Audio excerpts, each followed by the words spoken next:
Do you find yourself playing this game of weight loss for life, or are you tired of yo yo dieting and constantly losing weight and gaining weight? Or you've tried a lot of these different diets, but nothing has worked for you? So, ladies and gentlemen, don't look any further than today's podcast. Today, I have got a special guest for you.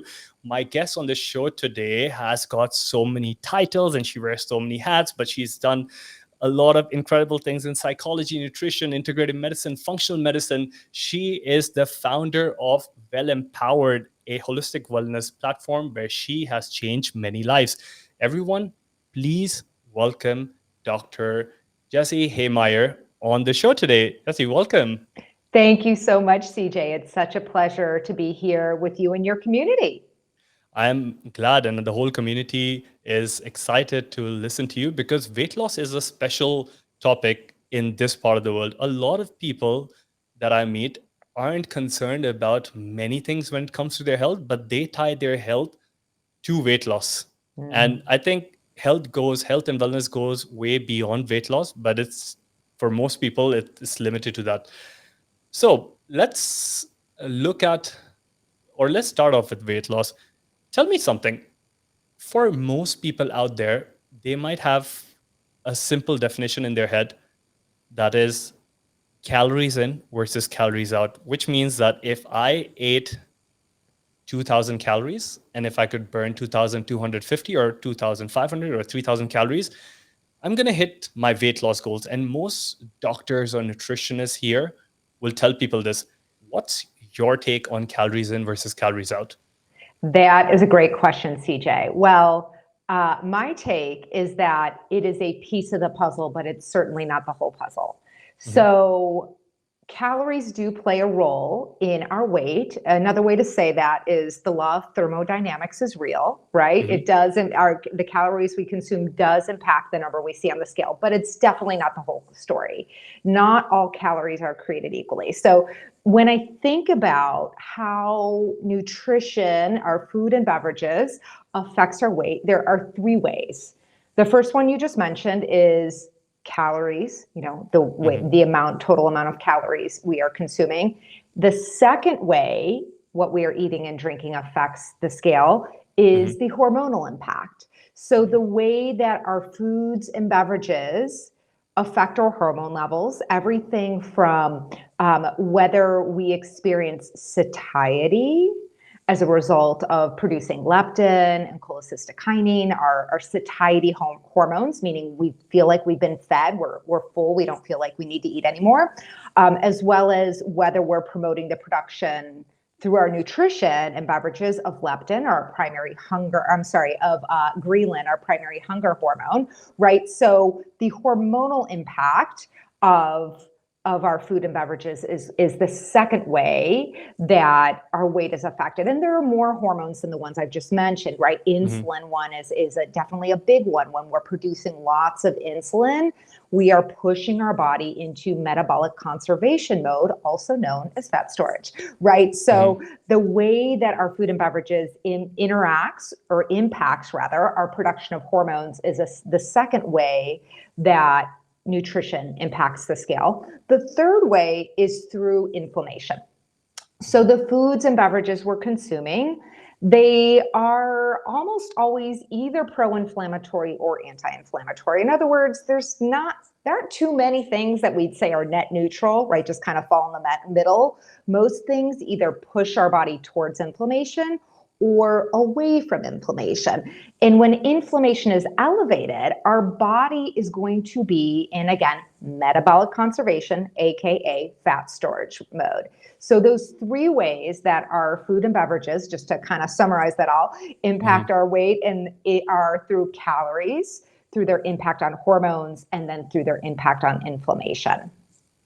Okay, that's really interesting because I have this conversation with a lot of people most of the times, and I completely agree with you. I think the conversation goes way beyond calories in and calories out. That's a very simple thing, but our bodies are complex, our individual metabolisms are complex, and the way we nutrients act on our body, which impacts our genes, which ones switch on or switch off, how our lifestyle is, that actually changes a lot of those things.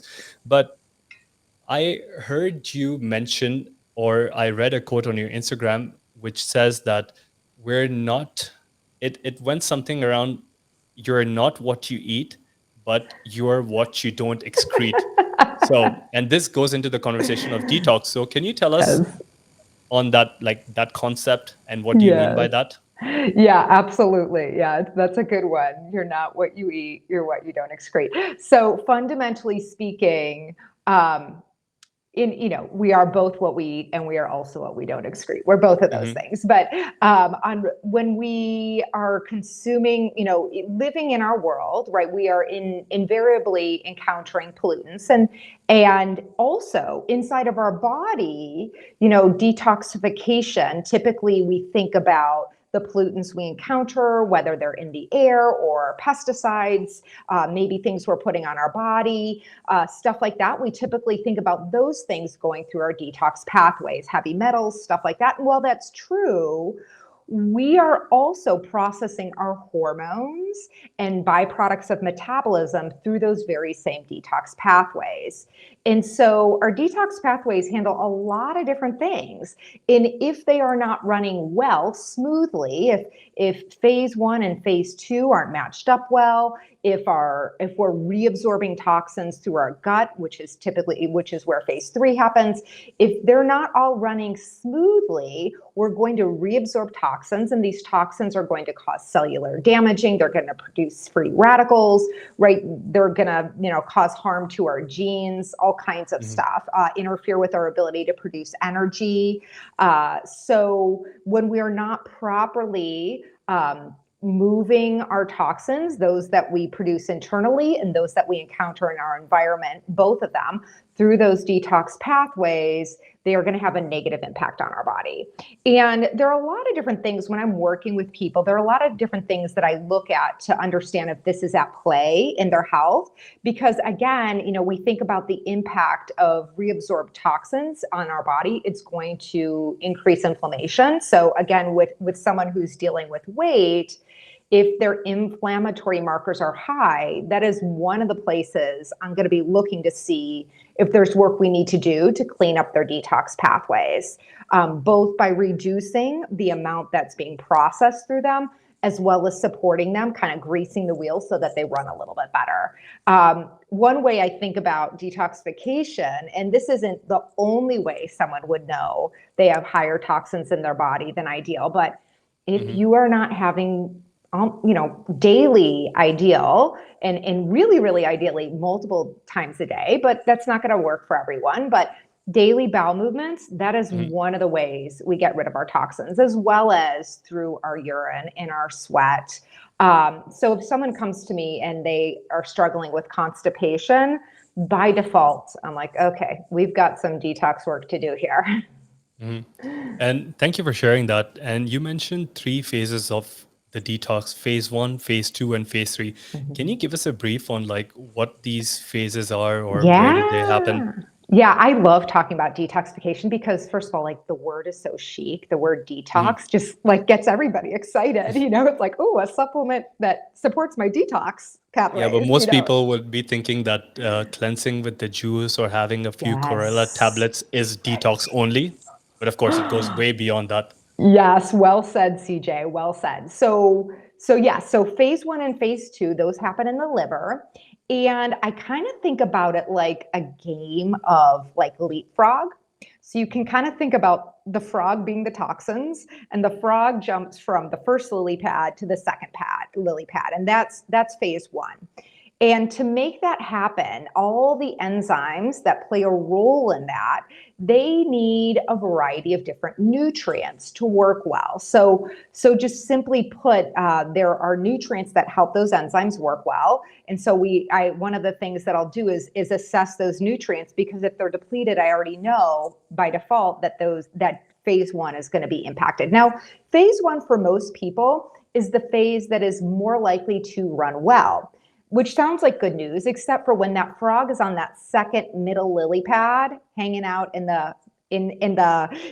between all the other phases it needs to go to. It's when it becomes most damaging.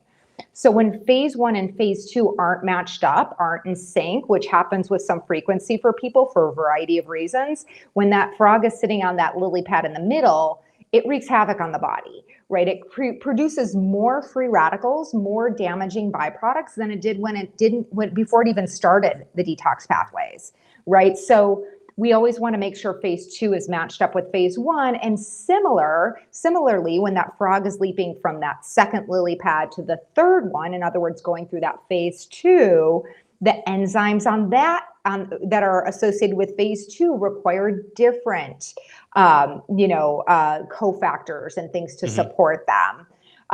From that phase 2, that is when toxins are ready. Fundamentally speaking, I'm just going to step back and say something from a high level for people. The detox processes are designed to move toxins, which are naturally fat soluble, which means they're absorbed and stored in our body. So turn them from fat soluble entities to water soluble, because we don't get rid of fat in our body. A healthy body doesn't let go of fat through urine or through bowel movements or through sweat or breath or anything like that, right? So the whole entire design of our detox pathways is to take something that starts out as fat soluble and turn it into something that's water soluble, so that we can excrete it in our urine, in our bowel movements, in our sweat, and in our breath, right? So once those toxins have gone through that second phase, so it's gone from lily pad 1 to lily pad 2, lily pad 2 to lily pad 3, then it's ready to get out of our body. So it starts to enter our digestive tract, which is where phase 3 happens.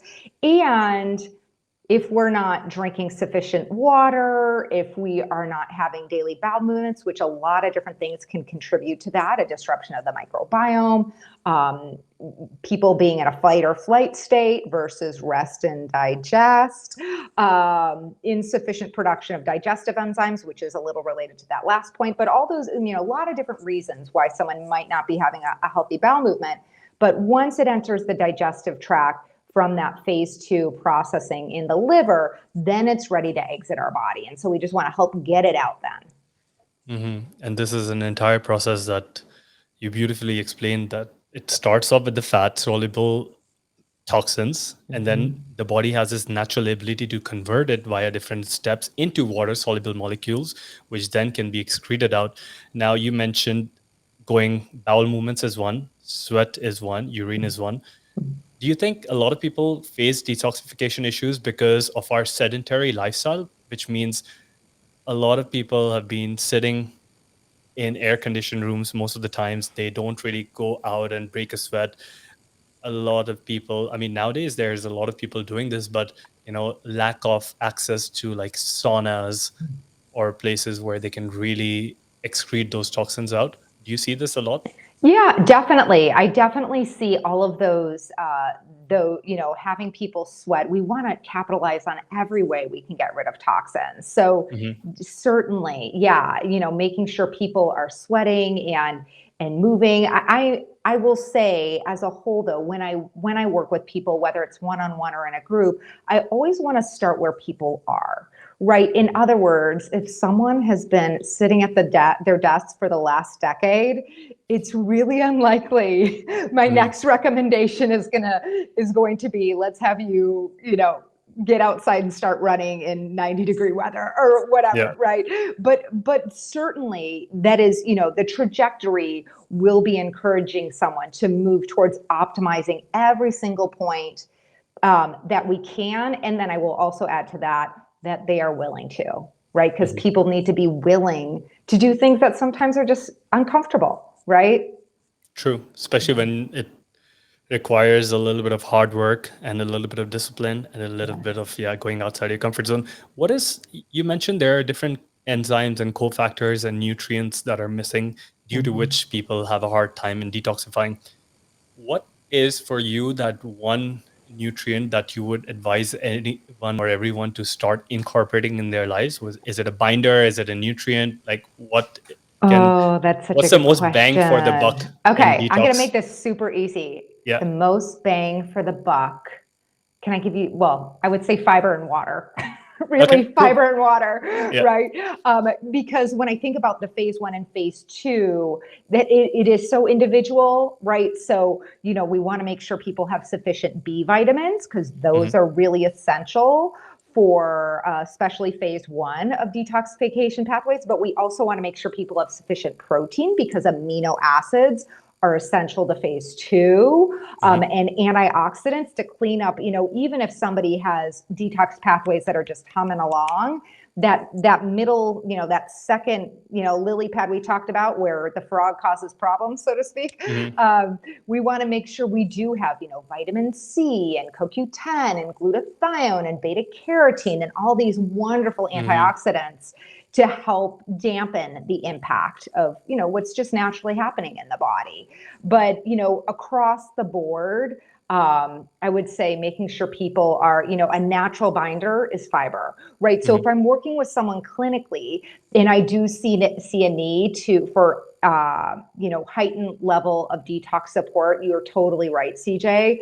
I will grab a binder, right? Whether that detox support is required due to increased, their hormones out of balance, or heavy metals, or a disruption of their microbiome. I will definitely grab a binder to help support the removal of both the entity that is a Hmm. problem, as well as, especially when it comes to the microbes and the microbiome, right, the toxins they produce. Interesting. Thank you for sharing that. And this was relevant for me at this time because I'm going through a detoxification program or a protocol, and that's designed to detox heavy metals, toxins. But it involves a lot of suppositories, which a lot of people will not have, and EDTA and all of that stuff. But let's shift gears. One of the other things, in my opinion, and I want to check with you, is our sleep. A lot of people, especially in my part of the world, are either sleeping late or they're not sleeping enough. Well, let's not keep it to my part of the world. The entire world is not getting enough sleep. 80% of us are sleep deprived, and this translates into fatigue the next day and a loss of focus, loss of energy. But very few people talk about its effect on metabolism and its effect on weight. So, what's your take on sleep and weight loss? Yeah, it really does, CJ. You're so right. It plays a big role in a variety of ways. Firstly, as it pertains to our hormones, right? So for any hormone to work well, hormones are chemical messengers in our body, and we've got tons of them, tons of different types of hormones. Our sex hormones, our thyroid hormones, insulin, like we talked about, our hunger hormones, our satiety hormones, right? We've got lots and lots of different hormones. But Mhm. for any hormone to work well, we need to produce the hormone and we need to receive the message. So it's a bit like a ball and a mitt, right? Produce it and receive the message. And when we are sleep deprived, our body is infinitely less skilled at doing that, right? We Mhm. don't produce them in ideal amounts. We don't receive the message as well. And so there are studies that show the really negative impact um, of insufficient sleep on insulin and therefore our fasting glucose and therefore our weight, right? When we're producing more insulin than our body needs, just as a reminder, that's going to put our body into metabolic conservation, AKA fat storage, right? So that is definitely one of the ways that the hormonal impact it, and also, it will impact our production of our thyroid hormones. So insufficient sleep causes lots of different problems there. The other thing that I think most people, I like it when people can kind of bring it back to their own personal experience. And so for all of your listeners, I invite you to kind of notice for yourself the next time, for whatever reason, maybe it's a typical day, or maybe you're traveling, or maybe you have a child Mhm. who woke you up in the middle of the night, right? The next time that you are sleep deprived, notice your hunger, right? Just notice what you're drawn towards and the way what you're inclined to eat, your Sugar. craving, right? Exactly, exactly. that's Bingo, bingo, that's bingo, where right? that's where we And go. it's so true, right? Because not only because of the hormonal impact, right? Our Hmm. brain's not getting messages very well, but also because there's a fundamental misunderstanding, right? Our body needs energy in the form of sleep, but it's like a case of mistaken identity. our body confuses it, our brain confuses it for I need energy in the form of fast fuel. Sugar, Mhm. sugar, sugar, sugar, simple carbs, white potatoes, rice, all those Mhm. things that are the exact same thing biochemically speaking as the big old piece of cake. Yep.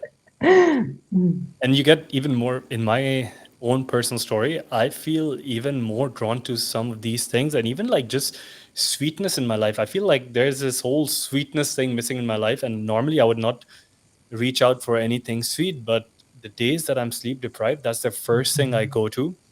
And also, I feel that because of this whole roller coaster thing that's happening with like your insulin spiking and then it dropping, it affects a lot of your daily activities like decision making, your motivation. The days that I'm even irritated for some reason. Most of the day, I'm just so irritated, and then that translates into you not showing up as maybe not the best version, but just an average version of yourself. And that can impact relationships, that can impact so many other things. So I think this sleep is so critical.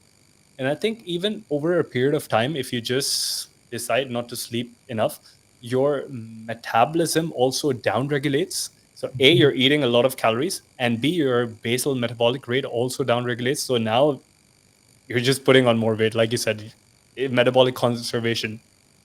So do you have or do you see that?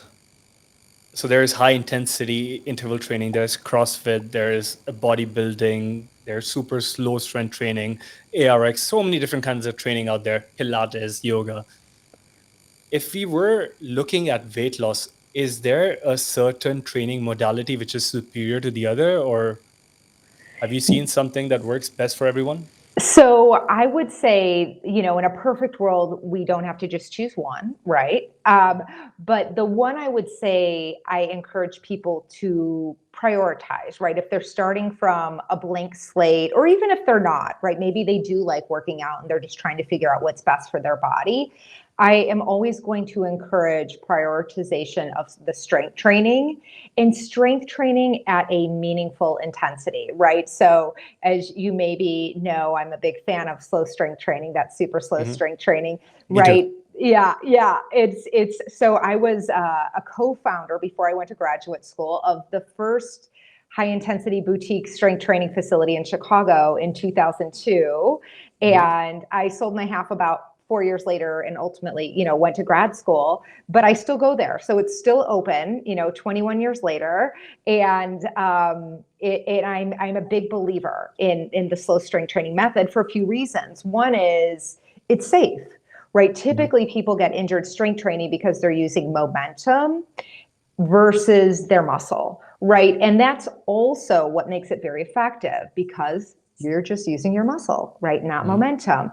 And then in addition to that, you're working your muscles in a very challenging way. So you're working to the point where you can't move the weight, but you keep trying for 10 more Hmm. seconds and hitting that level of fatigue, or what we might say failure, even though none of us like Hmm. that word, really stimulates the muscle to rise to the occasion and build more, to grow and build stronger, right? So that level of intensity is very effective and it's also very efficient. So you don't need to do it very much. Once or twice a week, if you're really doing pure super slow, is plenty. Now, not everybody's willing to, right? It's just too hard. They can't, they just won't do it if that's the It only takes some time option. to get used to it. Yes. And I think of it a little bit like, to me, it's a little, it's a practice in being both diligent and kind, right? I know I can count on myself to give 100%. I really do know I can.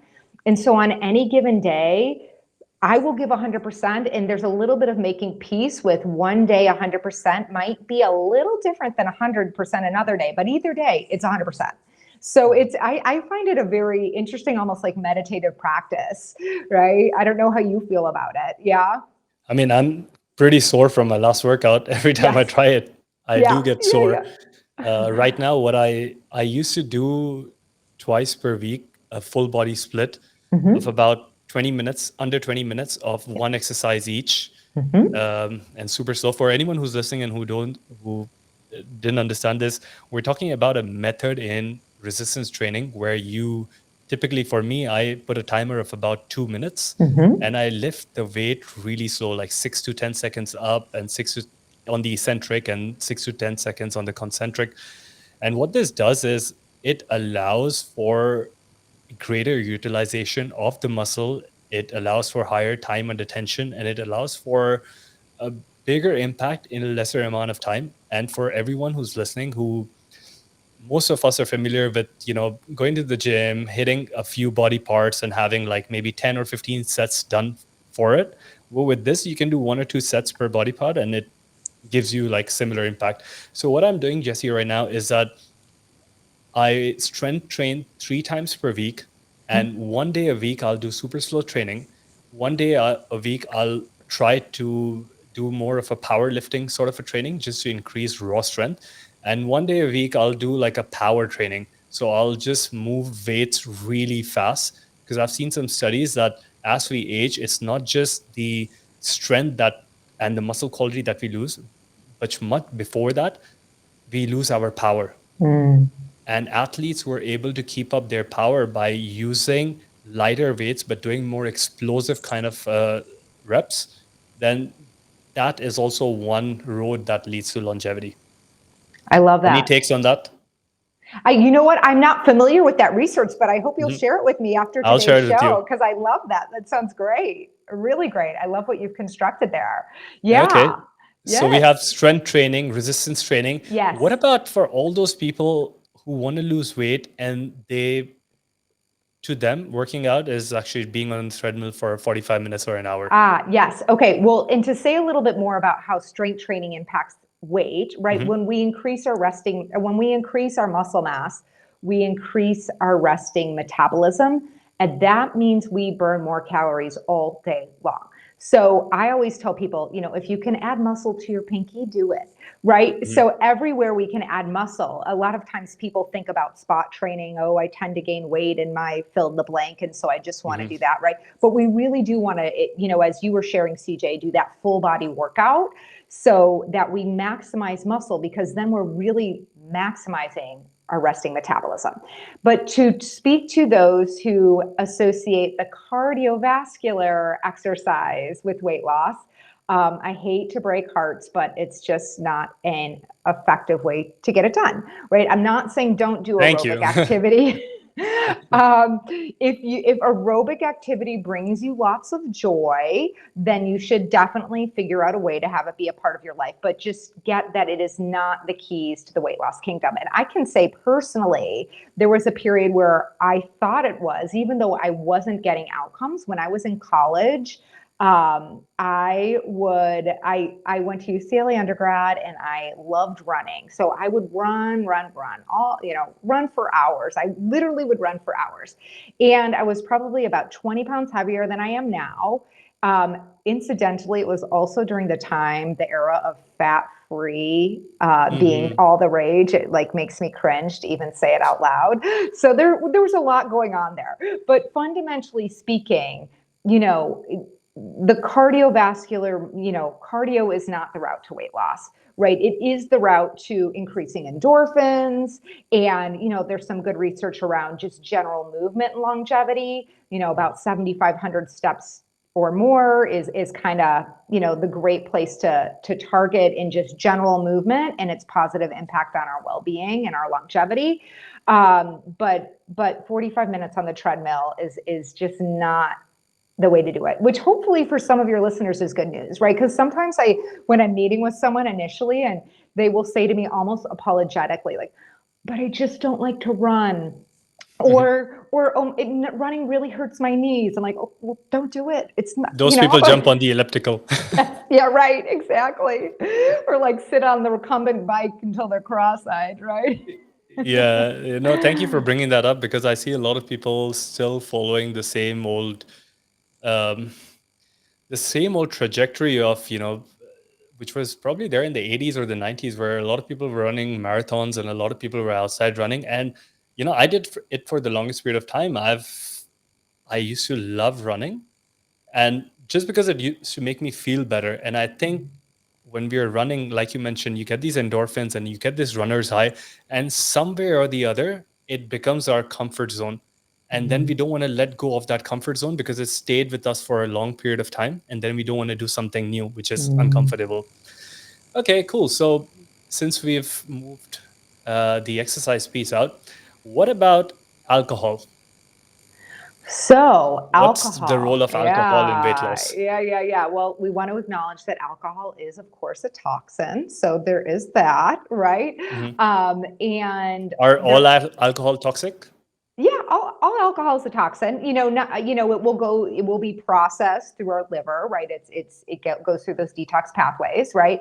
Now, there's some alcohol that's going to be um, have less problematic for our body than others. And that's fundamentally, I think about a few different things with that. One is its impact on insulin, like is it a high sugar alcohol or not, right? Is a Mhm. pina colada Pina or, colada. Yeah, that's the right? first thing that comes to my mind. Or like the espresso martini, they're like Yeah, all the rage. I'm like, you're drinking a milkshake after dinner. Are you kidding me? Right? exactly. It's so, but it's in a martini glass, so it looks super chic. Um, Yeah. but yeah, so those are, going to really do a number, not just on the top, you're getting the toxins plus you're just, doing a number on your insulin and your blood sugar. Right. So to me, I think about it like, what would, first of all, I encourage in honor of meeting people where they are, if alcohol is something that's a big part of your life, the first step I encourage people to take is to simply start counting the number of drinks they're having in a week, right? Because Mhm. some people have no idea. I can tell you when I was in my 20s, there was a time in my life where if you'd asked me how many drinks I had in a week, I wouldn't be trying to lie, I don't think. But Mhm. I know I would have significantly underestimated, right? It was just like, oh, I'm 8. I would Mhm. definitely was not having 8. And so, first of all, just get like, there's no shame, right? You are where you are, and you do what you do for a wide variety of reasons. It's a big part of socializing for a lot of people. But let's just start by wrapping our head around the facts. So, by that, I mean, as an individual, start counting your drinks, right? And so, at a certain point, after you are able to see your actions, my hope and wish is that you're able to make some shifts. And those shifts might look like, okay, I'm going to say goodbye to the espresso martini. I'm going to drop the sugar bomb and I'm going to Mhm. do something, a vodka soda, right? Whatever, just like a lower sugar drink instead. So making that shift. And then at a certain point, you might say, okay, I'm going to reduce the total number of drinks I'm having. And you can play a game there, right? Maybe you decide for yourself that it's easier for you to pick 3 or 4 days a week where you are going to completely be a no for alcohol, right? And that's fine.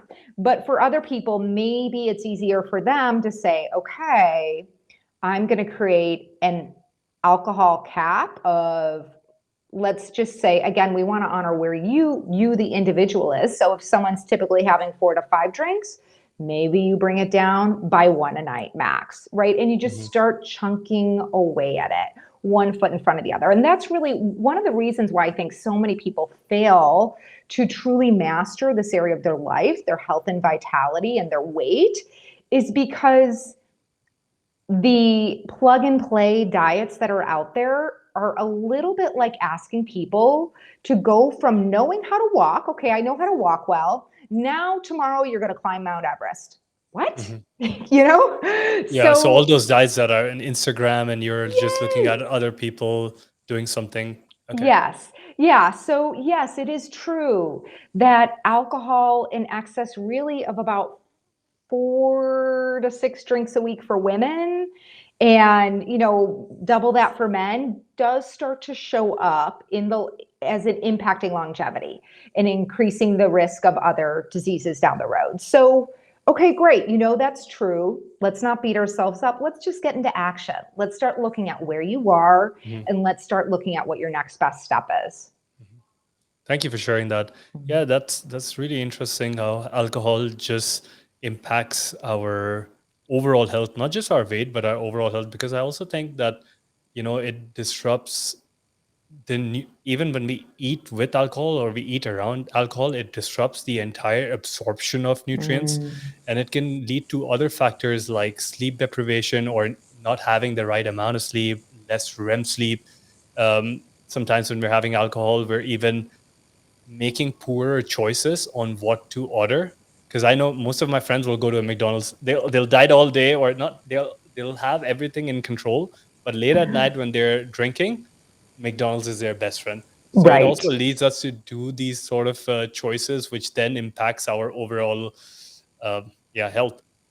Yeah, Okay. absolutely. Yeah. And to your point, I love what you pointed out in its impact on sleep, right? Some people think, oh, but I sleep like a dream. Well, if you're tracking sleep, you'll start to see the, with an Aura ring or a Whoop band or, like that, you will see the impact of alcohol on your sleep cycles, on your recovery, all those different things. And then we have the double whammy of, when we sleep, our brain takes out the trash, right? That's when our Lymphatic neuroglymphatic system. system, right, is most active, is when we're sleeping. And so we've just put a bunch of toxins in our body and we're going to sleep. We're not going to sleep well, and our body's not going to be as good at getting those toxins out of our body. So, yeah, And lots of then you're going to different crave for impacts. sugar next day, and you're going to eat more sugar. Totally. Yes, exactly. So Exactly. it's like a vicious cycle. Yeah. Yeah, Mm-hmm. a lot of people who drink alcohol because they helps the individual fall asleep fast, so the sleep latency is Mm. higher. But then the sleep duration and the sleep stages and the sleep disturbances, which you can, like you mentioned, you can read up on an Aura ring or a Whoop band, is off the chart. Like, especially even if the days I would have one or two single drinks of Mm. alcohol, even if I time it 3 to 4 hours before my sleep, I know for a fact that my HRV is going to drop that day, and I can Yeah. see it. It's like no matter what I try to do, it's just going to be there. It's a part of it. And a lot of people also get into more depressive states or have a low outlook on life the next day, because again, the trash is not going out of the brain, so it's in the brain and then it's going to stink, right? That's right. Yes. So well Yeah. said. Mm-hmm. Mm-hmm. So tell us, we let's look at something else. Now, there is a very big thing around the world around supplements. Now, supplements are great. I think they're amazing because they help us supplement something that we're missing. You mentioned in the beginning we might be missing certain nutrients, cofactors, enzymes. What are your favorite supplements for weight loss? What have you seen that works? Any experiments, any biohacking supplements that you've been using or seeing?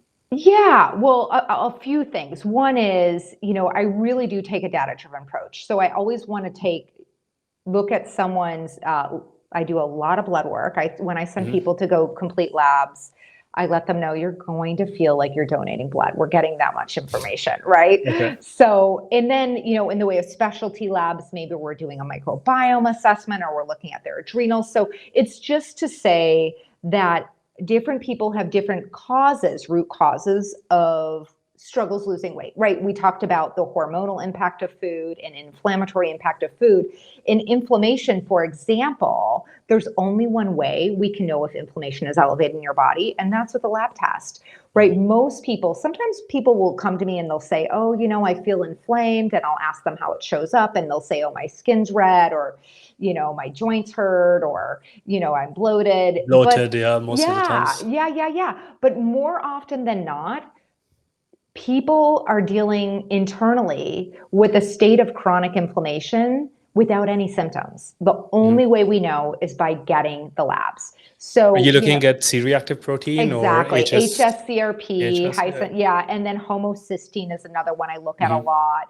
There's some specific to cardiovascular inflammation that I'll look at too, but Mhm. those are the two big kind of systemic ones that I'll look at for sure. And then, of course, there's some specific to the microbiome and digestive tract that I'll look at as well. But, with those, okay, so thinking about the common causes of people struggling with weight loss, one is, making sure insulin sensitivity is really humming along. And that Mhm. to me means their fasting insulin is 7 or less. And just so Hmm. people know, labs typically say it's normal until it's about 19. Hmm. So optimal is very different than lab normal. Yeah, So they put you in the same category as an 80-year-old from the yes, 1970s data. truly, truly, truly, yes. So when that comes into play, one of my favorite supplements is going to be berberine. And Mhm. berberine does, as I'm sure you know, CJ, does so many great things, right? It's going to positively impact cholesterol panels. So for people who have high LDL, low HDL, high total cholesterol, they're, all that jazz, small particles, Mhm. right? Berberine is going to be fabulous, and it's going to help support insulin sensitivity. How I dose it when I see insulin is elevated is I'm going to do 500 milligrams 3 times a day, which is different than what it Mhm. says on the bottle. But Yeah. again, I'm going to do it based on lab results. So we want to make sure people have lab results. And I would very much discourage, for the person who's like, oh, I have 5 pounds to lose or something like Mhm. that. I would very much discourage berberine, because if your cholesterol is normal and you start taking berberine, you will likely lower your cholesterol and perhaps lower it to a point where it's so low, your body then struggles to produce sex hormones.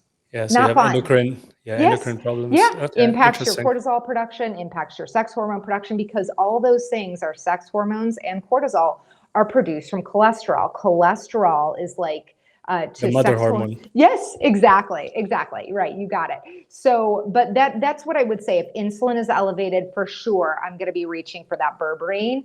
Mhm. If inflammation is elevated, I'm going to be reaching for a very specific form of curcumin called Mariva, because it's the one Mhm. that I have found has the biggest impact. There are lots What's of different, difference yeah, in? Mariva. Curcumin, which, as your listeners might know, is the active ingredient in turmeric. So people will Mhm. use turmeric and curcumin interchangeably. That's fine. So curcumin is very difficult for the body to absorb. And sometimes you'll hear about people saying, oh, make sure it's complexed with black pepper. And yeah, Yeah, that but does that help. poses holes in the gut, right? Yeah. Right, right. And so this specific form, it's a patented form of curcumin, but a lot of different companies use it. So it's not like you Mhm. can only find it in one place, but it's called Mariva. And studies show that it has its biggest impact. And then clinically speaking, I can definitely vouch for that. I've played with different curcumins, and by far, this is the one that I found has the biggest impact on measurably lowering inflammation. So for someone whose HSCRP is up, I'll probably only hit the curcumin super hard if it's over 3. If it's Mhm. lower than that, to me, it's just kind of like, okay, we got to clean other stuff up, and then the inflammation is going to just take care of itself. But if inflammation's over 3, then it's going to be, kind of that vicious circle of inflammation that we want to break. And I'll grab that curcumin, and we'll probably dose it at 1 gram 3 times a day. Maybe I'll do it twice a day, just depending on what else we're dealing with. But specifically that Mariva form, which again, Mhm. multiple supplement companies carry a product with that Mariva form. Okay, great. And for Mhm. the berberine, are you advising to take it with meals, before meals, after meals? That What's one, with the or protocol? without food. I haven't really seen a huge impact if people take it with or without food. So Okay. yeah. I love that, because my gosh, it's like complicated enough to take supplements. So if we can, but really, truly, if it did make a difference, of course I would highlight that. Yeah. But with or without food. Have you tried dihydroberberine? I have not. Have you? Yes, I have. Yes. And what have you It's noticed? I feel it's much more impactful. Like most of the studies, they show it's like 6 times higher, works 6 times better than the normal berberine. And Mm, now a lot of these formulas are making it with the dihydroberberine. But I've tried mm. berberine itself versus dihydroberberine. I love it. And so, can Dihydroberberine you tell me, CJ, what do you notice either in your labs or how you feel? Because I'm always like, okay, what with outcome the are we looking at? berberine. Yeah, So yeah, yeah, what yeah. I use, I mostly use it. I can tell you how I feel because I use it as a glucose disposal agent before I eat my meals. Okay. So the Mhm. time of the day that I'll have a higher carb meal, I'll have Mm. it before. But most of the times I'm pretty fat adapted, so my metabolism in regulating carbohydrates is pretty good. But I'll still have it because I have seen in my family history that we have a higher chance of getting diabetes, Mhm. and since I don't want that, I'll have it like an 30 minutes before I have my meal. Yes. And I feel if I don't have a meal along with it, my blood sugar will drop so low that I might, you know, I might get Feel a headache. lightheaded. Yeah, exactly. A Yeah. nauseous or headache. But I know also the time that I want to indulge in a very high carb meal, if I have like two capsules of dihydroberberine, I'm good. Yeah. I also Yeah. combine it with banana bee extract, and I have some other GD glucose disposal agents as well. And I Hmm. think a combination of all of those things together does the trick. We Yeah. have we have an um, Ayurvedic herb. It's called bitter melon. Yes. I'm trying to, yeah. Yes. So Yes. bitter Yes. melon Yes. as well is really good. They've been Uh-huh. using it for centuries in India for the longest Yes. period of time, and you can have a concentrated version. Yeah, I like that. And I've also been trying now when we were talking about inflammation. One thing that I'm experimenting with now, which I tried to do it 4 years ago, but it was very expensive, and I couldn't do it every day. But I'm trying C60. Have you heard about Mm. C60, carbon I'm not 60? familiar with C60. Yeah, so C60 is a molecule. It's called Buckminster fullerene, and it's basically a six. Molecularly, it looks like a football, and they Yep. say it's one of the. In my studies, they have seen that it could reverse their age up to 95%. Mm. It's like the highest ranking one. The thing Mm. is, not a lot of people know about it. It's still coming up, and there's a lot of studies being done. We don't have enough data, but now I'm Hmm. experimenting with that. I'll send you a few links to that That'd be later. great. Yeah. Yeah, Thank you. amazing. Now, we've spoken about all of these things, but I want to address something else as well, which is our mental health. Because World Health Organization estimates that in 2025, almost, no, not 2025, 2035, almost 40% of the world's population will have a mental health issue. And what we're seeing around the world these days is things like anxiety, depression, and some more complex things as well. What I want to know from you, because you have such a great knowledge in nutrition and physiology, do these things start in the mind, or do they start with our food, our physiology, and then it travels up to our brain? Because we spoke about inflammation, we spoke about hormones, and there's a lot of neurochemicals and neuromodulators, and most of them depend on the way we live and the way we eat. Mhm. So yeah, I want to get your take on that. Yeah, well, I would say it's all interconnected, right? I would say it's not one answer or the other, but Mhm. certainly how we're caring for our body, in a traditional medicine model, you have the neurologist and the pathologist and the Mhm. psychiatrist, right? You have people, but I mean, it's all connected. It's all It's connected, all one. right? Right. And so our gut health affects our mental health. Our Mhm. total inflammation affects our gut, our mental health rather. Whether we're moving or not affects our mental health. Whether we're engaging joyfully with others, like being with people, actually being with people affects our mental health, of course. Being outside affects our mental health, right? So there's so many different points of leverage. Mhm. And so it's also very connected. Our omega-3 levels, our omega-3 status Mhm. is a great point of leverage for our mental health and well-being. But there are so many, keeping our blood sugar levels stable affects our anxiety levels and our mood, right? So lots of different things we can do to support our mind, to support our mental health and well-being for sure. Amazing. Thank you for that. And yeah, it's been a great chat. We've come to an end of this interview. I would like to ask you my last question, which is, if you had a time machine and you can go back into time and go meet your younger self and give yourself one piece of advice, what would that be? Oh my goodness. I would tell myself, especially, one of the reasons why I so love working with people in the area of weight is because I struggled with it for so many years, for over a decade. I grew up dancing. And to me, I think it's really interesting because I always used to say, I love, love, love dancing. So I don't regret having grown up dancing at all. But standing in front of a mirror, looking at yourself for 20 hours a week when you're 14 is not necessarily the best thing. But now everybody has an experience with it being on Zoom and social media. Yeah. So welcome, it's kind of funny, kind of. But anyway, so to me, it was such a source of struggle for me. And at one point in my life, in my mid 20s, I kind of surrendered to the universe and the powers that be. And I said, if you will guide me and collaborate with me in finding my way to be empowered in this area, I promise I will devote my life to providing the same for others. And so, I want to I'd go back to my younger self and just say, you're going to figure it out. You're going to figure it out.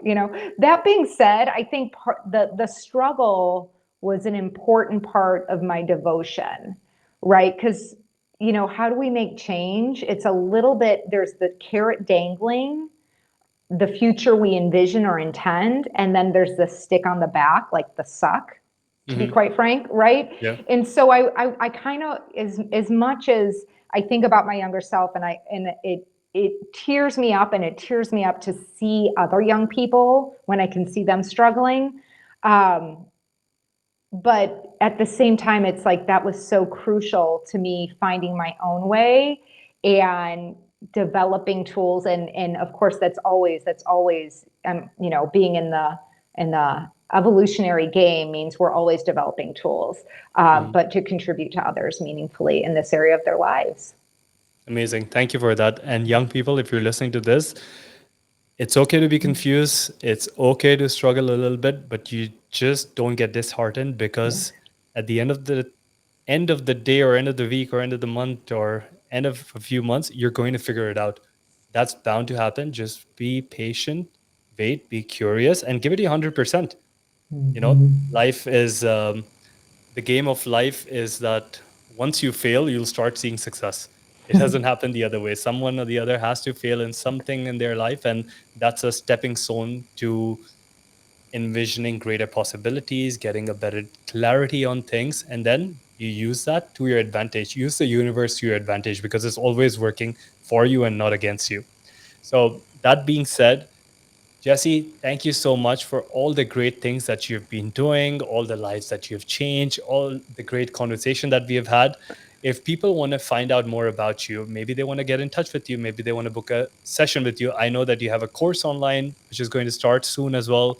And you do a lot of seminars and a lot of other things. How can people get in touch with you? What's the best way? Yeah, so please visit me on my website, wellempowered.com. And as CJ said, I'm going to be launching a course in the fall, and it's going to be basically by acceptance only. So you can engage in a complimentary 30-minute consultation, whether you're someone who would be interested in the course or working one-on-one. That 30-minute complimentary consultation is there for you to sign up for.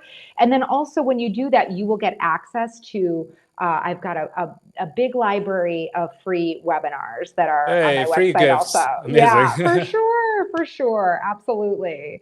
So yes, and then on Instagram, you can find me at Well Empowered. Great. Amazing. Thank you so much. And this is your host, CJ, signing out from the Shift with CJ podcast. Everyone, have a great day, great week, great month, and a great lifetime ahead of you. Stay empowered. Take care, guys.